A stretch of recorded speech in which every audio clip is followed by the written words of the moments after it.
হোসেন রাদিয়াল্লাহু তাআলা আনহু শহীদ, অবশ্যই কষ্টের। তাকে এইভাবে নির্মমভাবে শহীদ করা অবশ্যই কষ্টের। এই আপনার 1 তারিখ থেকে ঢোল বাইরে, এটা কোন কষ্ট আপনি প্রকাশ করলেন? এক তো আনন্দের সময় ঢোল তবলা বাইরানো, এটা তো নাজায়েজ। তো বুঝলাম যে আনন্দের সময় আপনার একটু মন চাইছে তাই লাফাইলেন, এটা ঠিক আছে। কিন্তু শোক কেন্দ্র করে ঢোল তবলা বাইরানো, এটা আবার আপনি, নবী স্পষ্ট হাদিসের মধ্যে বলছে এইভাবে কারো শোককে কেন্দ্র করে বিপদের সময় ঢোল তবলা বাজানো, এটাও শয়তানের আওয়াজ। শয়তানের আওয়াজ, এই স্পষ্ট কথা হাদিসে থাকার পরেও বলবে না এর মধ্যে হুসাইন রাদিয়াল্লাহু তাআলা আনহুর প্রেম নাই। কেন? কোন ধরনের কথা? আমার মাঝে মাঝে এইসব কথা মনে হইলে আমার তখন মন চায়, তুই পড়াশোনা কেন মানুষ এটি হাদিসে লেখছে, কোরআনে কেন লেখছে এই কথাগুলা? এটি বুঝানোর পরেও মসজিদ থেকে বের হয়ে বলবে কি, হ্যাঁ বুঝে নাই, হুসাইনের প্রেম নাই। কেন কেন লেখা দিছে কোরআন হাদিস? এগুলা বলেন যে এই আওয়াজ অভিশপ্ত আওয়াজ, এটা বলার পরেও আপনি না, এটা আপনি বললে হবে নাকি আমার পূর্বপুরুষ থেকে এই আওয়াজ শুনে আসতেছে, আমিও বাইরাবো? এটা এটা কোন ধরনের কথা? তুই ইসলাম আপনি শিখার আগ্রহ নাই। সবচাইতে বেশি আমাদের এই দেশের মানুষ এই একটা ফালতু মানসিকতা নিয়ে চলে, হুজুর আপনারটা কইলে কইতে থাকে না, আমি কি আমারটা ছাড়বো নাকি? এই একটা মানসিকতা নিয়ে বেশি চলে আমাদের দেশের মানুষ। কোরআন আপনাকে বলছে এটা অন্যায়, হাদিস আপনাকে বলছে এটা অন্যায়, না সেটা করবি। এই আওয়াজ অভিশপ্ত আওয়াজ, এটা করা যাবে না, এই ঢোল তবলা বাইরানো যাবে না, নিষেধ করতেছে না, এরপরে বাইরেইতে হবে। এরপরে নাহমাদুহু ওয়া নুসাল্লি আলা রাসূলিহিল কারীম, আম্মা বা'দু ফাআউযু বিল্লাহি মিনাশ শাইতানির রাজীম, বিসমিল্লাহির রাহমানির রাহিম, ইন্না ইদ্দাতাশ শুহুরি ইনদাল্লাহি 12 শাহরান ফি কিতাবিল্লাহ يوم خلق السماوات والأرض منها 4 حرم وقال رسول الله صلى الله عليه وسلم صيام يوم عاشوراء إني أحتسب على الله أن يكفر السنة التي قبله أو كما قال عليه الصلاة والسلام اللهم صل على محمد وعلى آل محمد كما صليت على إبراهيم وعلى آل إبراهيم إنك حميد مجيد اللهم بارك على محمد وعلى آل محمد كما باركت على إبراهيم وعلى آل إبراهيم إنك حميد مجيد اللهم إني أعوذ بك من شر لساني وشر سمعي وشر بصري وشر مني আল্লাহ তাআলা দরবারে শুকরিয়া আদায় করছি, আল্লাহ তাআলা আমাদেরকে জুমার সালাত আদায় করার জন্য মসজিদে উপস্থিত হওয়ার তৌফিক দান করেছেন, আলহামদুলিল্লাহ।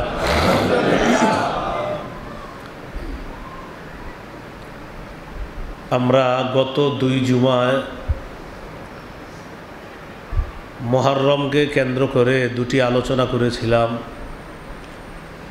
একটি আলোচনা ছিল মুহররম মাসকে কেন্দ্র করে কোনো ধরনের বেদাত করা যাবে না। পরের জুমায় আলোচনা হয়েছে মুহররম মাসকে কেন্দ্র করে কোনো ধরনের কুসংস্কার অবলম্বন করা যাবে না। আজকে আমরা মুহররম মাসের ফজিলত, তাৎপর্য, গুরুত্ব সম্পর্কে আমরা শুনব।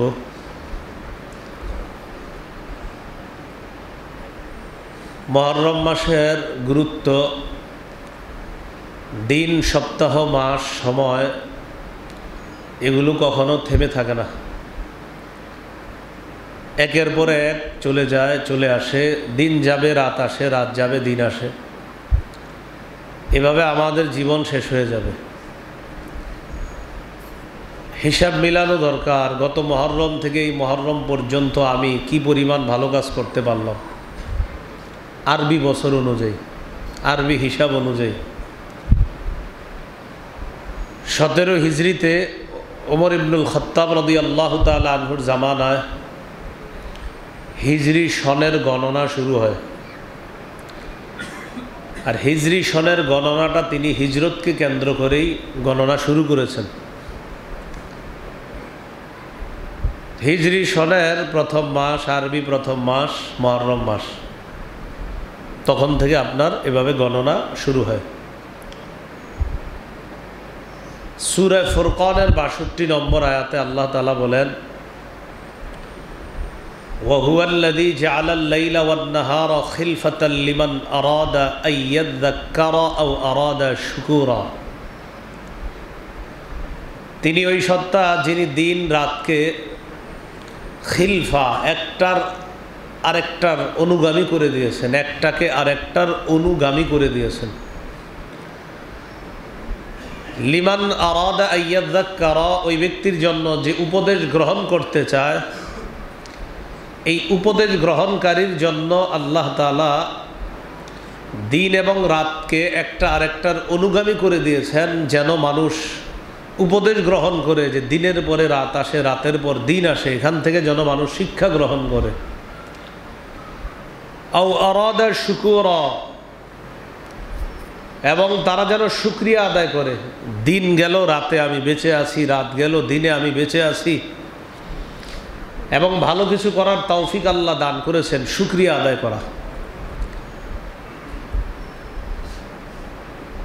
মুসলিম শরীফের বর্ণনা, কিতাবুত তাহারা, বাবু ফজলিল উযু, পবিত্রতা অধ্যায় ইমাম মুসলিম একটি হাদিস আনছেন। রাসূলুল্লাহ সাল্লাল্লাহু আলাইহি সাল্লাম বলেন, কুল্লুন নাসি ইয়াগদু, প্রত্যেকটা মানুষ তার সকাল শেষ করে, রাত গিয়ে সকাল আসে, সকালটা যাপন করে এইভাবে ফাবাইউন নাফসাহু, সে নিজেকে বিক্রি করে দেয়। প্রতিদিন সকালবেলা প্রতিটা মানুষ নিজেকে বিক্রি করে দেয়। কিভাবে বিক্রি করে? ফামুতিকুহা আও মুবিকুহা, হয়তো ভালো আমলের বিনিময়ে ওই ব্যক্তি নিজেকে জান্নাতের কাছে বিক্রি করে দেয়, অর্থাৎ ভালো আমলের বিনিময়ে সে জান্নাত ক্রয় করে নেয়। আও মুবিকুহা, অথবা বদ আমলের মাধ্যমে নিজের ধ্বংস করে জাহান্নামী হয়। নাউজুবিল্লাহ। প্রতিটা মানুষ সকালবেলা ফাবাইউন নাফসা, সে নিজেকে বিক্রি করে, হয়তো জান্নাতের কাছে, না হয় জাহান্নামের কাছে। ভালো কাজ করবে তো ভালো কাজের বিনিময়ে সে জান্নাতটা আল্লাহর কাছ থেকে নিবে, খারাপ কাজ করবে, খারাপ কাজের কারণে সে জাহান্নামী মার্কা কাজ করে। তো নবী বলেন, প্রতিটা মানুষ প্রতিদিন এইভাবে সে নিজেকে বিক্রি করে দেয়, জান্নাতের কাছেও বিক্রি করে, আবার কখনো জাহান্নামের কাছে বিক্রি করে। কেউ নিজেকে জান্নাতি আমলের মাধ্যমে তার জীবনটা সুন্দর করে, আবার কেউ জাহান্নামী কর্মের মাধ্যমে নিজেকে ধ্বংস করে। নাউজুবিল্লাহ। এটা আমি আপনি প্রতিদিন এইভাবে আমাদের দিন শুরু হয়। এই জন্য দিন এবং রাতের শুকরিয়া আদায় করা দরকার প্রতিদিন। আবু দাউদের বর্ণনা, 5073 নম্বর হাদিস। রাসূলুল্লাহ সাল্লাল্লাহু আলাইহি সাল্লাম বলেন, প্রতিদিন সকালে একটা দোয়া আছে, রাতে একটা দোয়া আছে। সকালে এই দোয়াটা যদি কেউ পড়ে তাহলে সারা দিনের শুকরিয়া আদায় হয়ে যাবে। রাতে যদি এই দোয়াটা কেউ পড়ে তো সারা রাতের শুকরিয়া আদায় হয়ে যাবে। রাসূলুল্লাহ সাল্লাল্লাহু আলাইহি সাল্লাম বলেন, মান ক্বালা হিনা ইউসবিহু, সকালে কোনো ব্যক্তি যদি এই দোয়া পড়ে, আল্লাহুম্মা মা আসবাহা বি বিন নি'মাতিন আও বি আহাদিম মিন খালকিক ফামিনকা ওয়াহদাকা লা শারীকা লাকা ফালাকাল হামদু ওয়া লাকাশ শুকরু। সকালে যদি এই দোয়াটা কেউ পড়ে, আল্লাহুম্মা মা আসবাহা বি বিন নি'মাতিন আও বি আহাদিম মিন খালকিক, আল্লাহ আপনার নেয়ামতের অসংখ্য অগণিত শুকরিয়া আদায় করছি যে আপনার নেয়ামতের কারণেই আমি আজকে সকালটা পেয়েছি। এটা আপনার নেয়ামত। আপনি হায়াত যদি না দিতেন, আপনার অনুগ্রহ যদি আমার প্রতি না হতো তো আজকে সকালে আমি পেতাম না, আমি বেঁচে থাকতাম না সকালে।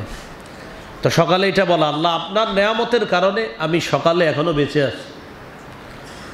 আও বি আহাদিম মিন খালকিক, অথবা আপনার সৃষ্টির প্রত্যেকটা মানুষ যারা আজকে সকালে বেঁচে আছে শুধু আপনার তৌফিক, আপনার নেয়ামতের কারণেই, না কেউ বেঁচে থাকতে পারতো না। তো এটা বলার পর বলতেছে ফামিনকা ওয়াহদাক, এই যে আমি সকালবেলা বেঁচে আছি আপনার নেয়ামত উপভোগ করতেছি, এটা শুধুমাত্র আপনার কারণেই। ফামিনকা, আল্লাহ শুধুমাত্র আপনার কারণেই বেঁচে আছে। ওয়াহদাকা, শুধু আপনার একার কারণে। লা শারীকা লাক, আপনার সাথে কোনো শরীক নেই। ফালাকাল হাম, সমস্ত প্রশংসা আপনার। ওয়ালাকার শুক্রু, সমস্ত শুকরিয়া আপনার। নবী বলেন এতটুকু যদি কেউ প্রতিদিন সকালে পড়ে, ফাকাদ আদ্দা শুকরা ইয়াউমিহি, সে ওই দিনের পুরা দিনের শুকরিয়া আদায় করল।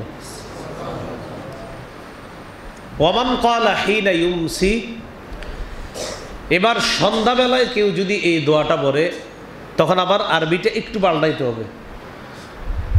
আগের দোয়াটাই পুরাপুরি ঠিক থাকবে, শুধু একটা শব্দ পাল্টাতে হবে। সন্ধ্যায় বলবে আল্লাহুম্মা মা আমসা বি বিন নি'মা, সকালে বলবে মা আসবাহা, সন্ধ্যায় মা আমসা বি বিন নি'মা। ফামিনকা ওয়াহদাকা লা শারীকা লাক ফালাকাল হামদু ওয়া লাকাশ শুকর। আল্লাহ আমি এই যে সন্ধ্যায় এখনো আছি, আপনার নেয়ামত উপভোগ করতেছি সন্ধ্যা, এটাও একমাত্র আপনার অনুগ্রহ। আর এই অনুগ্রহে আপনার সাথে কোনো শরীক নাই, কোনো অংশীদারিত্ব নাই, শুধুমাত্র আপনার অনুগ্রহে আমি এখনো বেঁচে আছি সন্ধ্যায়। অতএব আল্লাহ প্রশংসা আপনার, শুকরিয়া আপনার। নবী বলেন এটা যদি সন্ধ্যায় কেউ পড়ে, ফাকাদ আদ্দা শুকরা লাইলাতিহি, সে পুরা রাতের শুকরিয়া আদায় করল। তাহলে প্রতিদিন আমি আপনি বেঁচে আছি।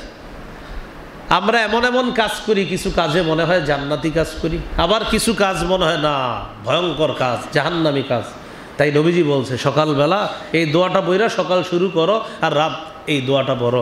সকালে হলো বাংলায় বলবেন আল্লাহ আপনার নেয়ামতে আমি সকালবেলা এখনো বেঁচে আছি, এটা শুধুমাত্র আপনার নেয়ামত, আর এই নেয়ামতে কেউ শরীক নাই আল্লাহ, অতএব প্রশংসা আপনার, শুকরিয়া আপনার। আর সন্ধ্যায় বলা আল্লাহ এই যে সন্ধ্যায় এখনো আমি বেঁচে আছি, এটা আপনার নেয়ামত, আপনার অনুগ্রহ, এই অনুগ্রহে আপনার কোনো শরীক নাই, কোনো অংশীদারিত্ব নাই, অতএব প্রশংসা আপনার, শুকরিয়া আপনার। এটা রাতে বলা। আমি আরবিটা আবার বলছি। সকালে বলা আল্লাহুম্মা মা আসবাহা বি বিন নি'মাহ আও বি আহাদিম মিন খালকিক ফামিনকা ওয়াহদাকা লা শারীকা লাকা ফালাকাল হামদু ওয়া লাকাশ শুকরু। আর রাতে আল্লাহুম্মা মা আমসা বি বিন নি'মা আও বি আহাদিম মিন খালকিকা ফামিনকা ওয়াহদাকা লা শারীকা লাকা ফালাকাল হামদু ওয়া লাকাশ শুকরু। এটা রাতে আর সকালে এইভাবে পড়া। তো যারা আরবিটা মুখস্থ যতদিন না হবে বাংলায় বলবেন এই দোয়াগুলো আরবিতেই পড়া, এই দোয়াগুলো ওইভাবেই পড়া যেইভাবে নবীজি শিখিয়ে দিয়েছেন। তো বাকি এখন শিখার আগ পর্যন্ত বাংলায় বলবেন যতটুকু পারেন। সকালে বলবেন আল্লাহ আপনার নেয়ামতের কারণে আমি সকালবেলা এখনও উপভোগ করতেছি, আপনি এই নেয়ামত দিয়েছেন আমাকে, এখানে কোনো শরীক নাই আল্লাহ, অতএব সব প্রশংসা আপনার, সব শুকরিয়া আপনার।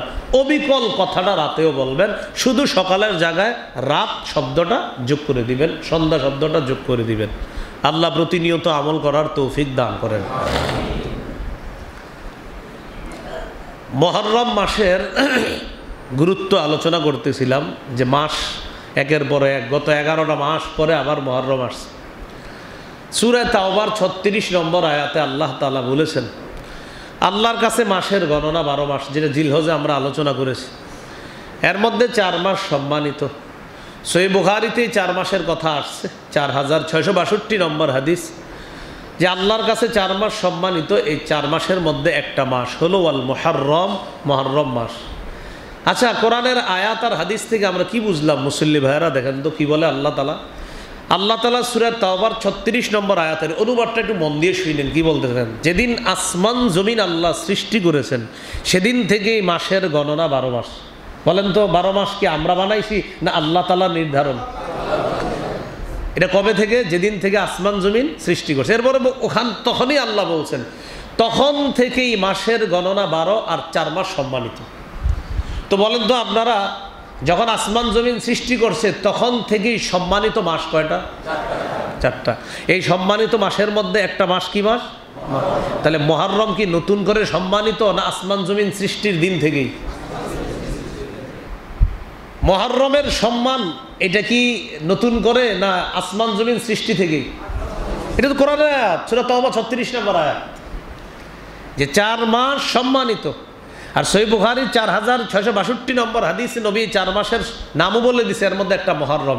বলেন নবীজির হাদিসটা হুসাইন রাদিয়াল্লাহু তাআলা শহীদ হওয়ার পরে বলছে নবী, না শাহাদাতের আগেই বলছে?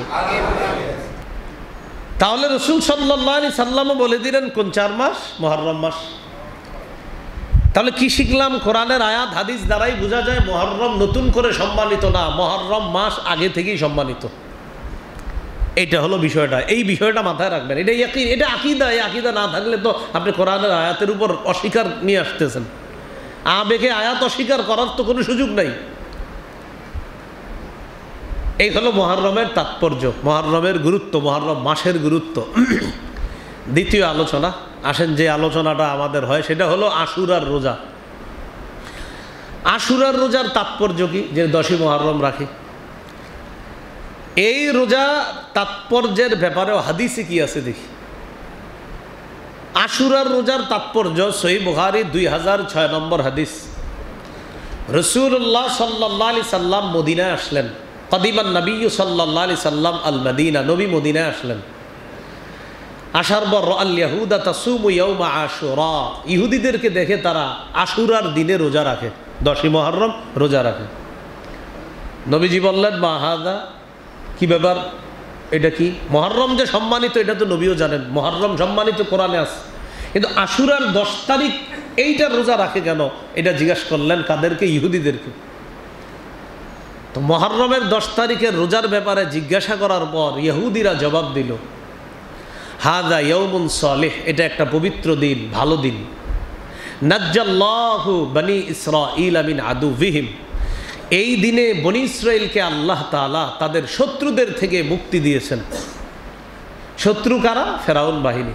ফাসামাহু মূসা শুকরা, মূসা নবী আল্লাহর শুকরিয়া আদায় করার জন্য 10ই মুহররম রোজা রাখছে। সুবহানাল্লাহ, মুক্তি দিয়েছে আল্লাহ তাআলা। নবীজি বললেন আচ্ছা এই জন্য তোমরা রোজা রাখো? হ্যাঁ, মূসা নবী রাখছে তাই আমরা রাখি। নবীজি বললেন তোমরা তো মুসলমান না। আনা আহাক্কু বিমূসা মিনকুম, তোমাদের চেয়ে মূসার আমি হকদার বেশি। তোমরা মূসা নবীরে আমার চেয়ে বেশি মহব্বত করো না, আমি মূসা নবীরকে মহব্বতের বেশি হকদার। ফাসামা, নবী নিজে রোজা রাখলেন। ও আমারা বিসিয়ামিহি, সাহাবায়ে কেরামকে হুকুম করলেন তোমরাও রোজা রাখো। তাহলে আশুরার রোজা, মুহররমের 10 তারিখের রোজা নবী রাখলেন, সাহাবীদেরকে রাখাইলেন। এটা কি হুসাইন রাদিয়াল্লাহু তাআলা শহীদ হওয়ার পরের ঘটনা না আগের? তো মুহররমের 10 তারিখের সম্মান ফজিলতের এই যে কথাটা হাদিসে যে আমরা পাইলাম, এটা হুসাইন রাদিয়াল্লাহু তাআলা আনহু শাহাদাতের আগের ঘটনা না? এই হলো আপনার একটা গেল মুহররম মাসের গুরুত্ব গেল, আরেকটা জানলাম আমরা আশুরা মুহররমের 10 তারিখের রোজার এই তাৎপর্য জানলাম। কেন? যে মূসা নবী রোজা রাখছে শুকরিয়া আদায় করার জন্য, বনি ইসরাইলকে আল্লাহ তাআলা ফেরাউন বাহিনী থেকে মুক্তি দান করেছেন, এই শুকরিয়া তার মূসা নবী রোজা রাখছে। নবী বলেন আরে মূসা নবীরে তো আমার চেয়ে বেশি মহব্বত করো না, তাই নবীজি রোজা রাখলেন, সাহাবায়ে কেরামকে আদেশ করলেন তোমরাও রোজা রাখবা। এই গেল দ্বিতীয় কথা। 3, আশুরার রোজার গুরুত্ব কিভাবে বুঝে আস? এই হাদিসটি আপনাদেরকে জিলহজে শুনিয়েছিলাম, নাসাইর 2416 নম্বর হাদিস। আরবাউন লাম ইয়াকুন ইয়াদাহুন্না নবী সাল্লাল্লাহু আলাইহি ওয়াসাল্লাম, 4টি আমল নবীজি কখনো ছাড়তেন না। 1 নাম্বার সিয়ামা আশুরা, মুহররমের 10 তারিখের রোজা নবী কখনো ছাড়তেন না। তাহলে বলেন তো মুহররমের 10 তারিখের রোজা নবী কখনো ছাড়তেন না, গুরুত্বটা কি? হুসাইন রাদিয়াল্লাহু তাআলা আনহুর শহীদ হওয়ার আগে থেকে না পরে থেকে? নবীজি ছাড়তেন না। একটা হলো মুহররমের 10 তারিখের রোজা। 2 নাম্বার ওয়াল আশরা, জিলহজের প্রথম দশকের রোজা। 3 নম্বর সিয়ামা সালাসাতি আইয়ামিন মিন কুল্লি শাহরিন, প্রত্যেক মাসে 3টা রোজা, 13, 14, 15।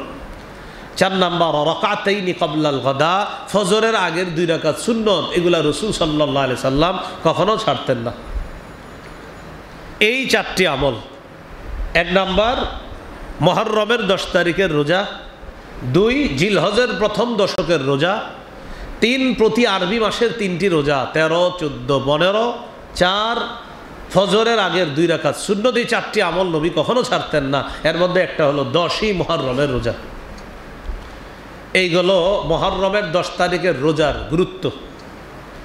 4 নাম্বার আলোচনা, মুহররম মাসে রোজা রাখার ফজিলত। 10 তারিখে বলি নাই কিন্তু, এখন আবার আলোচনায় ঢুকলাম মুহররম মাসে রোজা রাখার ফজিলত। 10 বলি নাই, শুধু মুহররম মাস বলছি। মুহররম মাসেও রোজা রাখার ফজিলত আছে। মাসে আপনি মুহররম মাসে বেশি রোজা রাখবেন, এই ফজিলত আছে। সহিহ মুসলিমের বর্ণনা 2645 নম্বর হাদিস। এই হাদিসের মধ্যে আসছে রাসূলুল্লাহ সাল্লাল্লাহু আলাইহি সাল্লাম বলেন, আফজালুস সিয়াম বা'দা শাহরি রমাদান শাহরুল্লাহিল মুহররম। রমজান মাসের পরে সবচাইতে শ্রেষ্ঠ রোজা হলো মুহররম মাসের রোজা। সুবহানাল্লাহ।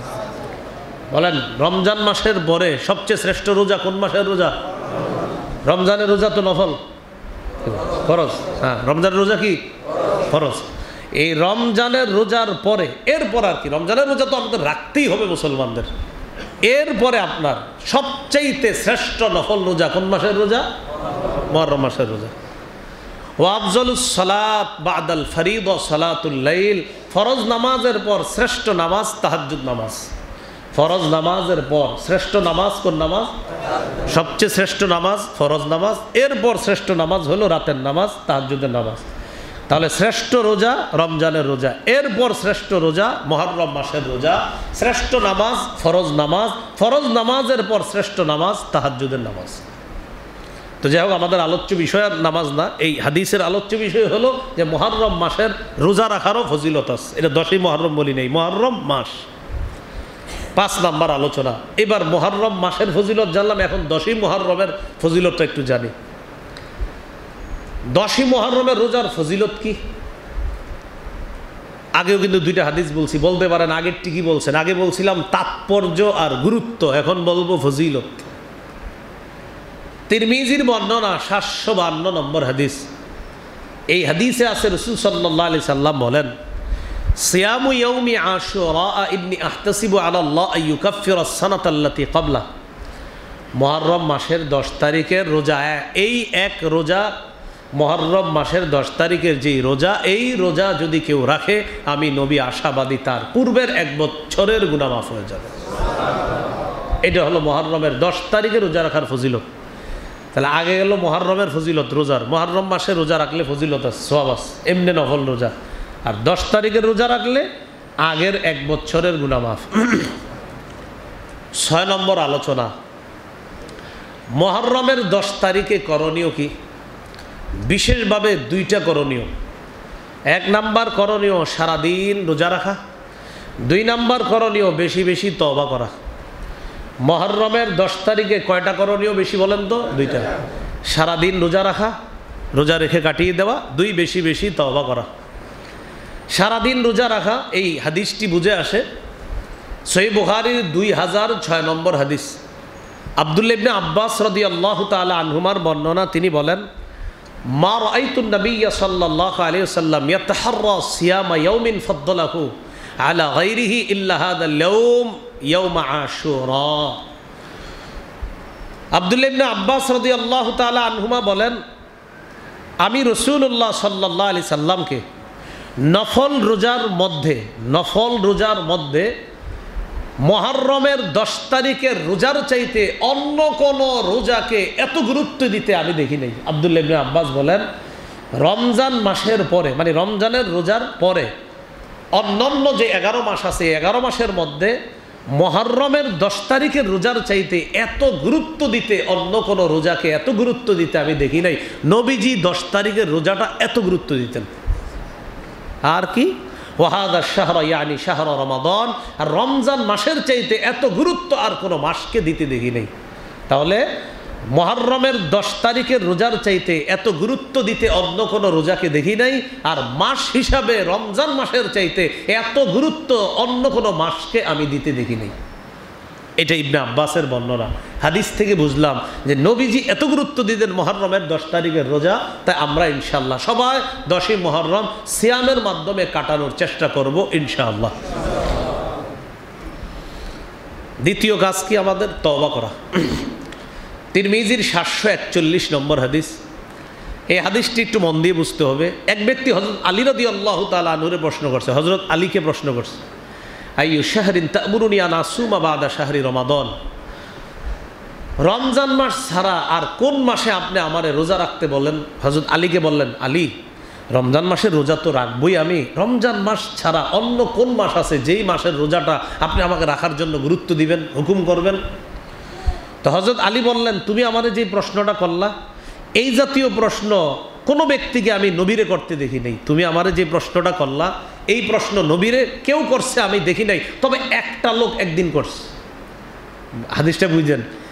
নবীর সাহাবী হযরত আলীকে একজন প্রশ্ন করছেন যে রমজান মাসে রোজা তো রাখবো, এছাড়া আর কোন মাস আছে যে আমি রোজা রাখবো? হযরত আলী বলে, তুমি যে প্রশ্নটা করছো, এরকম কাউকে আমি প্রশ্ন করতে দেখি নাই যে নবীরে করছে, তবে একটা লোক, ইল্লা রাজুলান সামিআতুহু ইয়াসআলু আন হাযা, এক ব্যক্তিকে একদিন শুনলাম নবীরে অবিকল প্রশ্নটা করছে।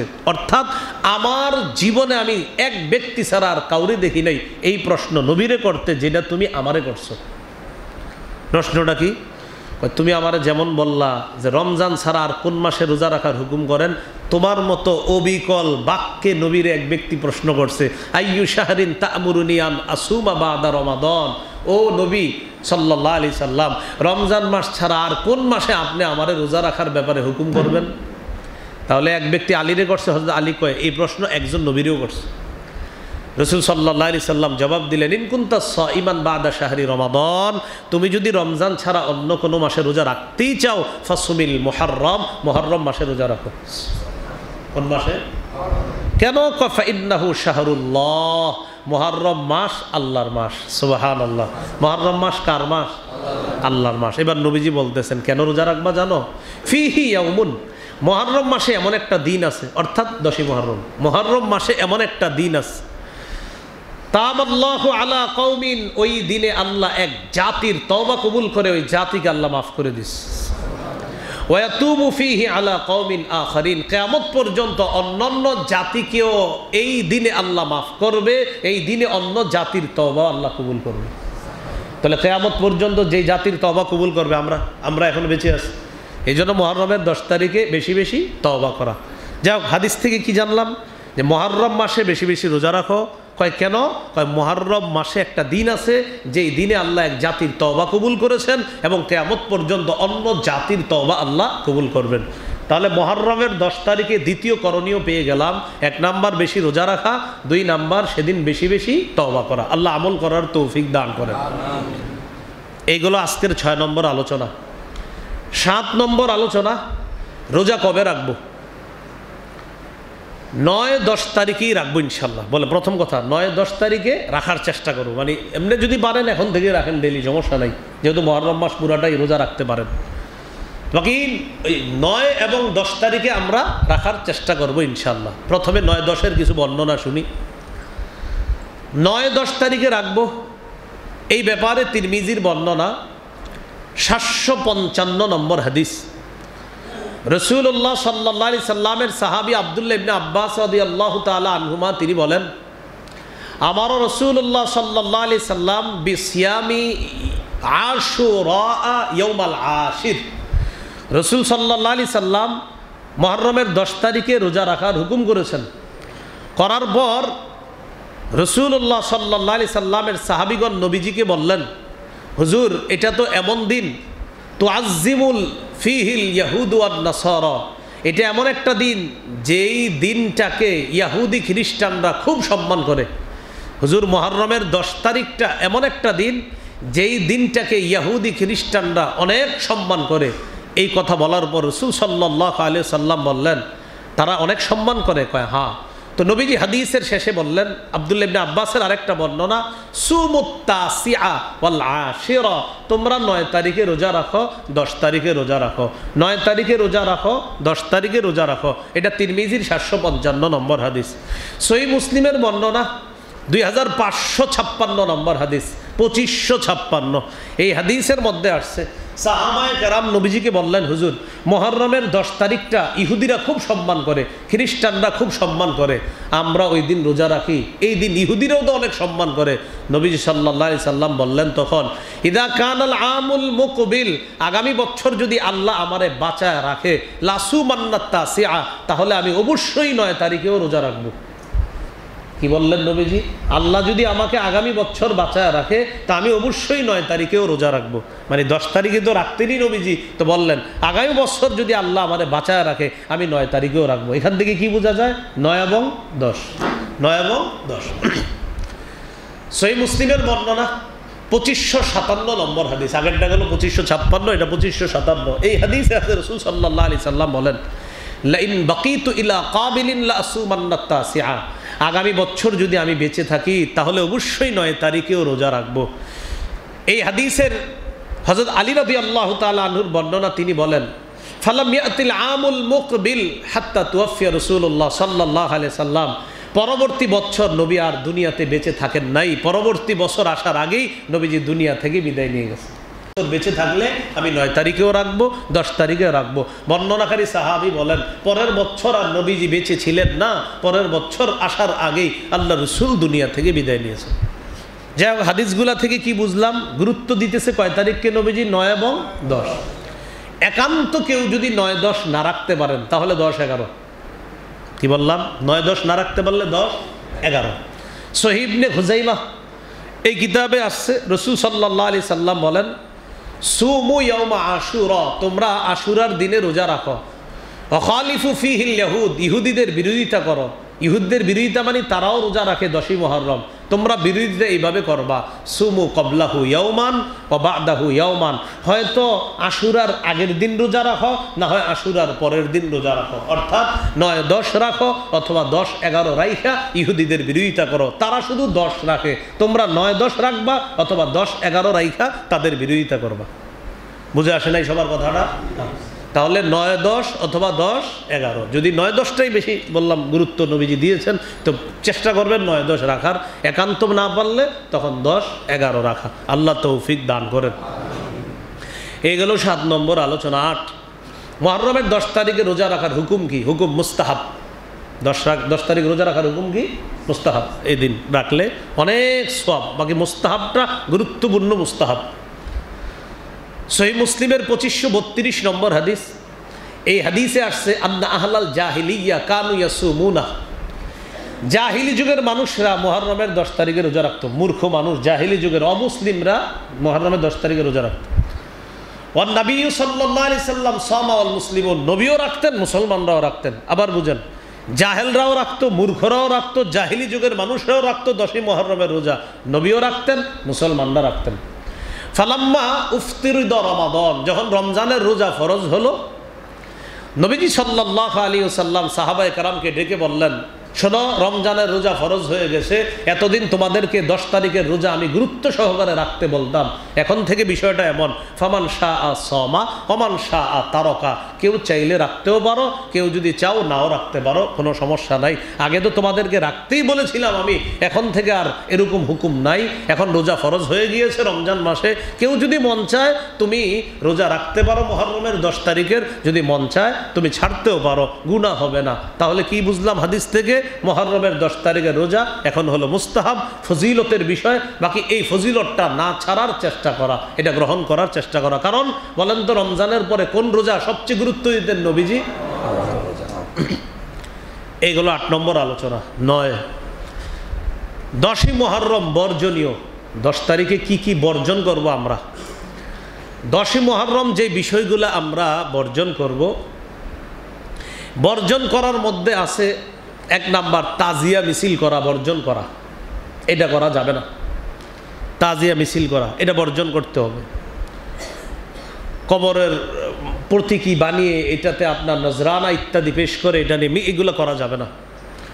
2 নাম্বার, মুরসিয়া পাঠ করা, এটা করা যাবে না 10ই মুহররম। 3 নাম্বার, মাতম করা যাবে না। 1 নাম্বার তাজিয়া মিছিল ইত্যাদি করা যাবে না, প্রতীকী কিছু বানিয়ে। 2 নাম্বার, মুরসিয়া পাঠ করা যাবে না। 3, মাতম করা যাবে না।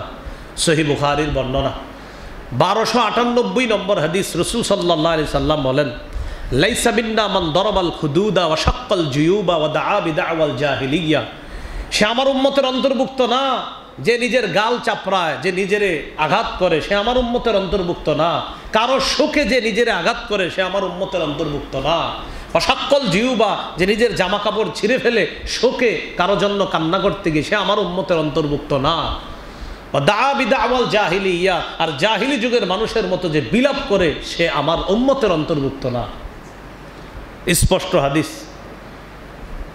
সহিহ বুখারীর 1296 নম্বর হাদিস। এটা গেল 98। আরেকটা হাদিস শুনেন 1296। নবীজি ওই ব্যক্তিদের থেকে নবীর কোনো সম্পর্ক নাই, নবীজি বলেন তাদের সাথে আমার কোনো সম্পর্ক নাই।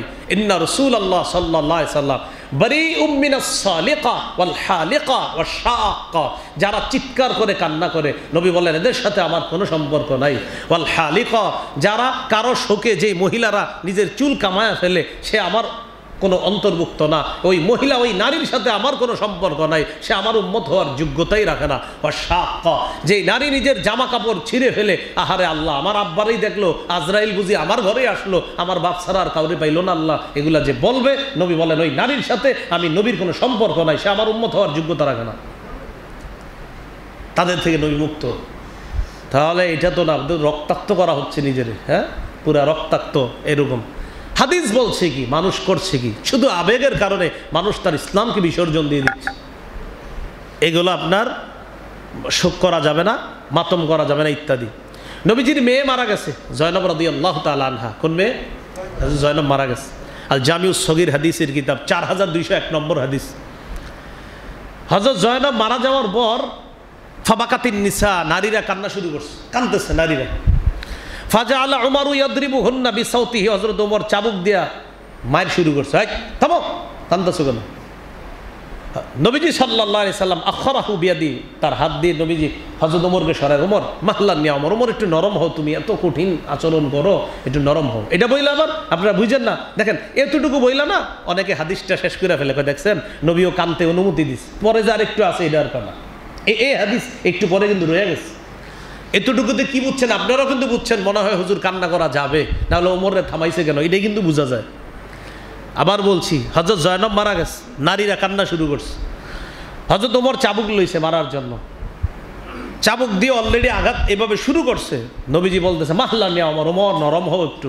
তো এখান থেকে কি বোঝা যাইতেছে? না, নবীজি মনে হয় শিথিলতা প্রদর্শন করতেছে, কিন্তু একটু পরে আছে। এবার নারীদেরকে ডাক দিছে, এই নারীরা, এই জায়গা আর কয় না, ইয়াকুন্না ওয়া নাঈকা শায়তান, শয়তানের মতো এরকম কান্নাকাটি করা থেকে বেঁচে থাকো। এটা কিন্তু এই হাদিসের অংশ। ইয়াকুন্না ওয়া নাঈকা শায়তান, শয়তানের মতো এরকম কান্নাকাটি করা, আহারে অমুকরে তমুকরে বইলা বইলা কান্নাকাটি করা থেকে নিজেদেরকে বাঁচাও, এগুলো করবা না।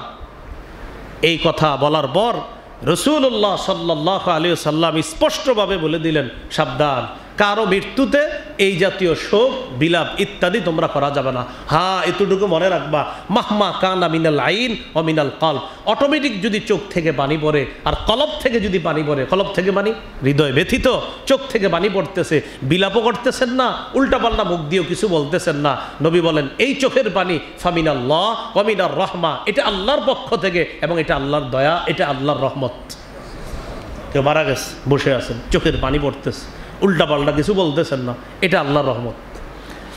সাথে সাথে নবী বলেন মাহমা কানা মিনাল ইয়াদ ওয়াল লিসান, আর মুখ থেকে যেটা বের হবে আর হাত থেকে যেটা বের হবে ফামিনাশ শয়তান, এটা শয়তানের পক্ষ থেকে। মুখ থেকে মানে আমার বাপেরে দেখছে আল্লাহ, আহারে আজরাইল কোন ঘরে আইলো রে, এগুলো বইলা বইলা কান্দে, আর নিজের শরীরে আঘাত করে, এগুলা শয়তানের পক্ষ থেকে।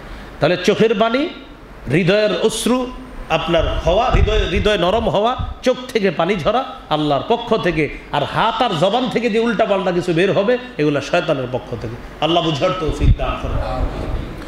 হুসাইন রাদিয়াল্লাহু তাআলা আনহুর শাহাদাতে মুসলমানরা সবাই ব্যতীত, শুধু ব্যতীত না, মুসলমানরা এই শাহাদাতের মর্যাদা অনেক বেশি, কিন্তু এইভাবে নির্মমভাবে শহীদ করে দেওয়া কোনো মুসলমান এটা মেনে নিতে পারে না, এটা নিঃসন্দেহ সত্যি কথা। কিন্তু এটাকে কেন্দ্র করে এমন কোনো কাজ করা যাবে না যেটা শরীয়ত সমর্থন করে না। আবার বলছি, মুসলমানরা হযরত হুসাইনকে এইভাবে নির্মমভাবে শহীদ করে দেওয়া কোনো মুসলমান এটা সহ্য করতে পারে না, যে এটা অন্যায় হয়েছে, নিঃসন্দেহে কোনো সন্দেহ নাই, কিন্তু এটাকে কেন্দ্র করে শরীয়ত বহির্ভূত কোনো কাজ করা, এটা ইসলাম সমর্থন করে না। আল্লাহ আমাদেরকে বুঝার তৌফিক দান করেন। এই গেল আপনার মরসিয়া করা যাবে না, মাতম করা যাবে না, আর হলো আপনার তাজিয়া মিছিল করা যাবে না। 4 নাম্বার, পিপাসার্তদেরকে এই নিয়তে পানি পান করানো যাবে না যে হুসাইন রে পানি দেয় নাই তাই আজকে আমিও কাউরে পানি দিব না, পিপাসার্তদেরকে পানি দিব না। পিপাসার্তদের না, পিপাসার্তদেরকে পানি পান করানো এই নিয়তে যে ওই দিন হযরত হুসাইন রে পানি দেয় নাই, আহারে আজকে আমি পানি দিই সবাই রে, এরকম। তো এই নিয়তে পানি পান করা, এটা মনে না করা যে আজকে মনে হয় পানি পান করানো তো ফজিলত। পানি পান করানোর ফজিলত ডেলি, আজকেও করান ফজিলত আছে, কালকেও করান ফজিলত আছে, কিন্তু মুহররমের 10 তারিখে এটা মনে করা এই দিনে হুসাইন রাদিয়াল্লাহু তাআলা আনহুকে পানি দেয় নাই, নিঃসন্দেহে এটা অন্যায় করছে যারা পানি দেয় নাই। কিন্তু এটা মনে কইরা বাংলাদেশের একজনকে পানি খাওয়াইলেন আর বললেন আমি ওই শোকে পানি খাওয়াইতেছি, এটা অন্যায়, এটা করা যাবে না। আর আপনি পানি খাওয়াবেন কি লাগে? কিন্তু রোজা রাখবেন, রোজা না পানি খাওয়াবেন কি লাগে? এ হলো 4 নাম্বার, এটা কোনো ফজিলতের কাজ মনে না করা। 5 নাম্বার, ওই দিনকে কেন্দ্র করে বাচ্চাদেরকে খালি পায়ে রাস্তায় নামানো যাবে না। বাচ্চাদেরকে খালি পায়ে রাস্তায় নামানো যাবে না, এই কাজটা করা যাবে না, খালি পায়ে রাস্তায় নামায়। 6 নাম্বার, ঢোল তবলা বাজানো যাবে না। রাসূলুল্লাহ সাল্লাল্লাহু আলাইহি সাল্লাম বলেন সাউতানে মালউনান, 2টি আওয়াজ অভিশপ্ত। বলেন কয়টি আওয়াজ অভিশপ্ত? 2টি আওয়াজ অভিশপ্ত। আপনার এই 2 আওয়াজ অভিশপ্ত। রাসূলুল্লাহ সাল্লাল্লাহু আলাইহি ওয়াসাল্লাম 427 as-সিলসিলাতুস সহিহা 427 নম্বর হাদিস, নবীজি বলেন 2টি আওয়াজ অভিশপ্ত। 1 নাম্বার সাউতু মিজমারিন ইনদা নি'মা, আনন্দের সময় একটা আওয়াজ, এই আওয়াজটা অভিশপ্ত। কি আওয়াজ? ওই যে বিয়ের সময় যে আওয়াজ ইত্যাদি করা হয়, আনন্দ। কি গো ঢোল টোপলা বাইরেন কেন? আনন্দ। এখন তো মাসা আর বিয়ের অনেক সুরত আছে, 10-12 জন সামনে ঢোল নিয়ে আপনার বাইরেতে বাইরেতে সামনের দিকে যায়, পিছনে ঘোড়ার গাড়ি, অমুকের গাড়ি, তমুকের গাড়ি ইত্যাদি পিটায়। এই হলো আওয়াজ, অভিশপ্ত আওয়াজ। আনন্দের সময় এই আওয়াজ অভিশপ্ত আওয়াজ, আনন্দের সময় এই ঢোল তবলার আওয়াজ অভিশপ্ত আওয়াজ। বিবাহের অনুষ্ঠান যারা করছেন মনে রাখবেন কথাটা, এটা অভিশপ্ত আওয়াজ। 2 নাম্বার, আরেকটা আওয়াজ আছে, সেই আওয়াজটা হলো ইনদা ওয়াইলিন ওয়া সাউতু মিজমারিন ইনদা ওয়াইলিন, কষ্টের সময় ঢোল বাইরানোর আওয়াজ। হুসাইন রাদিয়াল্লাহু তাআলা আনহু শহীদ, অবশ্যই কষ্টের। তাকে এইভাবে নির্মমভাবে শহীদ করা অবশ্যই কষ্টের। এই আপনার 1 তারিখ থেকে ঢোল বাইরে, এটা কোন কষ্ট আপনি প্রকাশ করলেন? এক তো আনন্দের সময় ঢোল তবলা বাইরানো, এটা তো নাজায়েজ। তো বুঝলাম যে আনন্দের সময় আপনার একটু মন চাইছে তাই লাফাইলেন, এটা ঠিক আছে, কিন্তু শোক কেন্দ্র করে ঢোল তবলা বাইরানো, এটা আবার আপনি, নবী স্পষ্ট হাদিসের মধ্যে বলছে এইভাবে কারো শোককে কেন্দ্র করে বিপদের সময় ঢোল তবলা বাজানো, এটাও শয়তানের আওয়াজ। শয়তানের আওয়াজ, এই স্পষ্ট কথা হাদিসে থাকার পরেও বলবে না এর মধ্যে হুসাইন রাদিয়াল্লাহু তাআলা আনহুর প্রেম নাই। কেন? কোন ধরনের কথা? আমার মাঝে মাঝে এইসব কথা মনে হইলে আমার তখন মন চায় তুই পড়াশোনা কেন মানুষ এটি হাদিসে লেখছে, কোরআনে কেন লেখছে এই কথাগুলা? এটি বুঝানোর পরেও মসজিদ থেকে বের হয়ে বলবে কি হ্যাঁ বুঝে নাই, হুসাইনের প্রেম নাই। কেন কেন লেখা দিছে কোরআন হাদিস? এগুলা বলেন যে এই আওয়াজ অভিশপ্ত আওয়াজ, এটা বলার পরেও আপনি না, এটা আপনি বললে হবে নাকি আমার পূর্বপুরুষ থেকে এই আওয়াজ শুনে আসতেছে আমিও বাইরাবো? এটা কোন ধরনের কথা? তুই ইসলাম আপনি শেখার আগ্রহ নাই। সবচাইতে বেশি আমাদের এই দেশের মানুষ এই একটা ফালতু মানসিকতা নিয়ে চলে, হুজুর আপনারটা কইলে কইতে থাকে না, আমি কি আমারটা ছাড়বো নাকি? এই একটা মানসিকতা নিয়ে বেশি চলে আমাদের দেশের মানুষ। কোরআন আপনাকে বলছে এটা অন্যায়, হাদিস আপনাকে বলছে এটা অন্যায়, না সেটা করবি। এই আওয়াজ অভিশপ্ত আওয়াজ, এটা করা যাবে না, এই ঢোল তবলা বাইরানো যাবে না, নিষেধ করতেছে না, এরপরে বাইরেইতে হবে। এরপরে কয় না ঢোল তো তিরমিজির হাদিসে আছে, কোথায় এই ঢোল যেটা আপনি বাইরান, এই ঢোল কয় নবীজি মদিনা যাওয়ার পর বাচ্চারা গজল গাইছে, তা আপনি কি ওই ঢোল পাবেন আপনি? এটা দফ রে ঢোলের লগা এটা লাগায়, ঢোল এটা লাফায় যুবকরা ইচ্ছা মতো, এটারে কয় দফ। দফ যেটা ছিল সেটা হইলে মানুষের ভিতরে মায়া জন্মাইতো, মানুষের দিল নরম হইতো, সেটা ছিল দফ।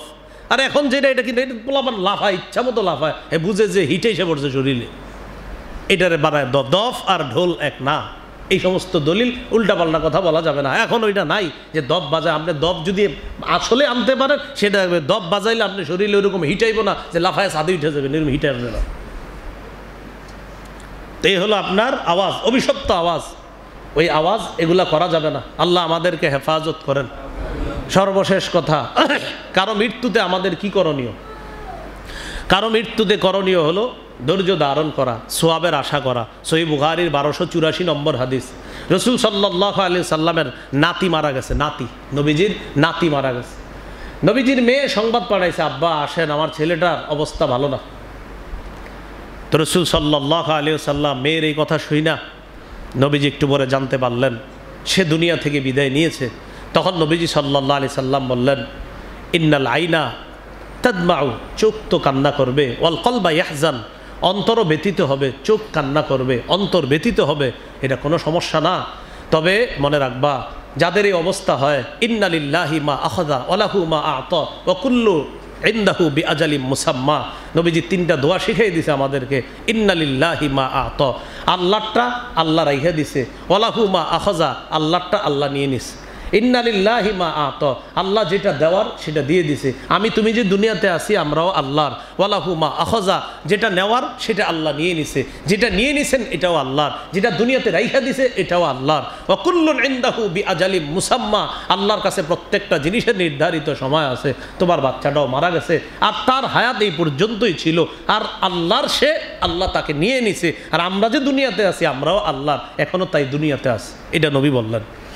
বলার পর বললেন, ফাল তাসবির, আমার মেয়ে, ওই মেয়েকে তোমরা জানায়া দাও সেজন্য ধৈর্য ধারণ করে, ওয়াল তাহতাসিব, এবং সোয়াবের আশা করে। ধৈর্য ধারণ করে এবং সোয়াবের আশায়।